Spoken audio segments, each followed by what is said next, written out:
our planet is endued with both living and non-living things. In our daily life, we see so many things in and around us. We can imagine ourselves, we are in a jolly trip on a hill station, means we can see so many beauties of mountains and mysteries and wonders and some other melody sounds of the different kinds of birds and dazzling of flower producing plants. Okay, so can we see all the recordings and observations in a single category? Is it possible? No. So will you place all the tall trees and animals and birds together in one category or different category? No.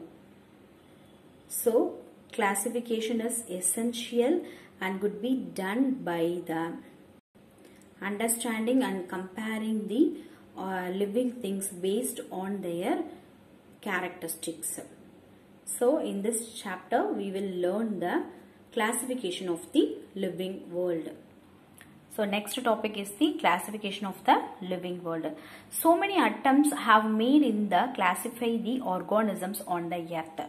The first attempt is done by the father of botany. So he was a Theophrastus. Okay, so he classified the plants with their morphological characteristics only.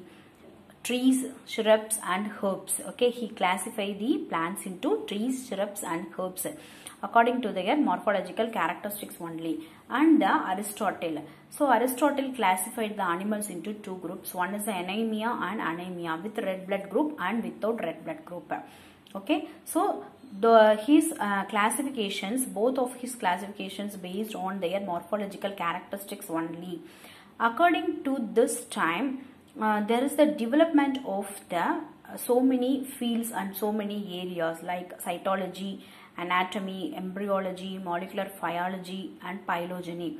So cytology means development of the cell, study of the cell, and anatomy means structure of the body of the both plants and animals. Embryology means the study of the embryo. Molecular biology means study of the DNA and their structure. Phylogeny means there is the ancestors of the both plants and animals. So for the development of the different areas, there is a new dimension of the classification were developed in that time, during that time. Okay, the next one is why we classify the living things. The following points give the explanation about the question. The first one is to relate things based on common characteristic features. Next one, to define organisms based on the salient features. The next one helps in knowing the relationship among us different groups of organisms. And final one, it helps in understanding the evolutionary relationship between the organisms. Okay, these 4 points give the detailed explanation of the why the classification is needed. Next one is the different kinds of classification.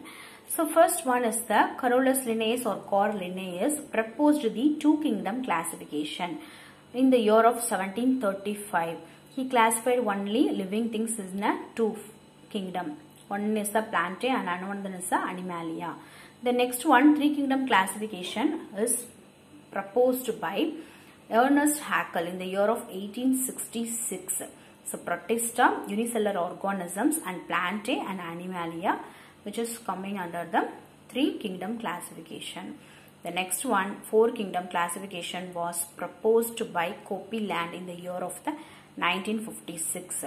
He divided the living things for the following four category: Monera, Protista, Plantae and Animalia.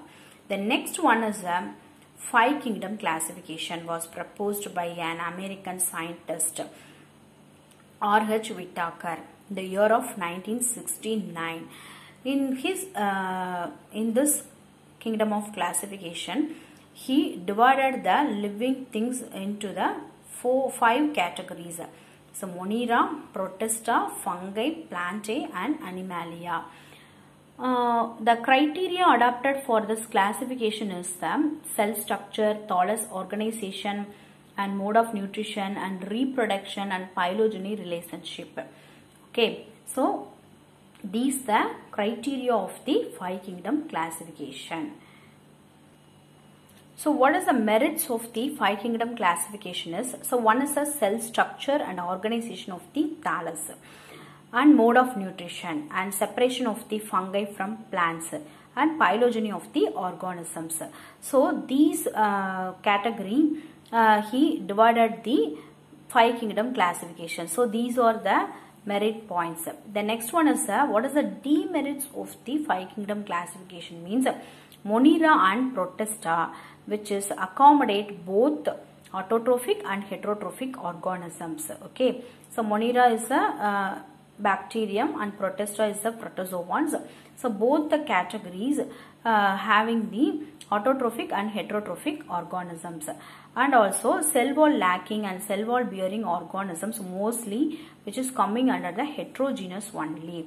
So these are the very important point in the demerits of the five kingdom classification, and virus were not included in this system of classification. Okay, the next is a comparative account of the salient features of the each kingdom.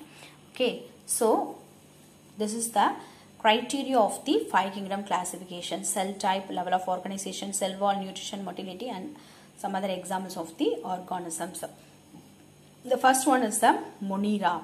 So prokaryotic unicellular organisms and present, which one is present means cell wall is present and made up of peptidoglycan and mucopeptides, and nutrition is, mode of nutrition is autotrophic. Autotrophic means phototropic, chemoautotropic. Heterotrophic means parasitic and saprophytic.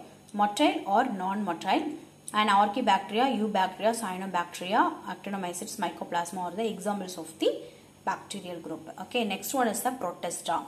Protista is the eukaryotic and level of organization is a unicellular, present in some. Okay, so cell wall is present in some and absent in others.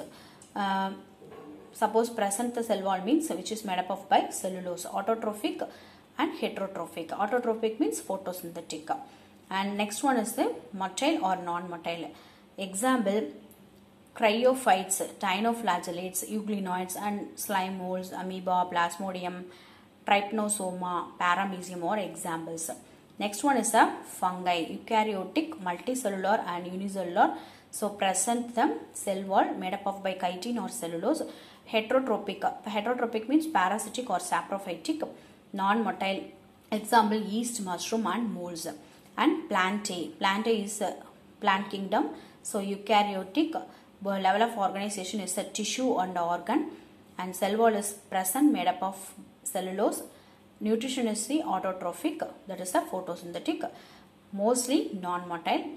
Algae, bryophytes, pteridophytes, gymnosperms and angiosperms, which is coming under the plantae kingdom. Next is the Animalia, animal kingdom. Cell type is a eukaryotic, tissue, organ and organ system. Cell wall is absent, heterotrophic, holozoic of the nutrition, and mostly motile, motility, sponges, invertebrates and vertebrates, which is coming under the Animalia kingdom. So this one is the comparative study of the five kingdom classification. Okay. Next, some other classification we have to learn. So one is a Carl Woese and his co-worker in the year of 1990. He divided the three kingdoms, that is the three domain of the classifications. So bacteria, archaea and eukaryo.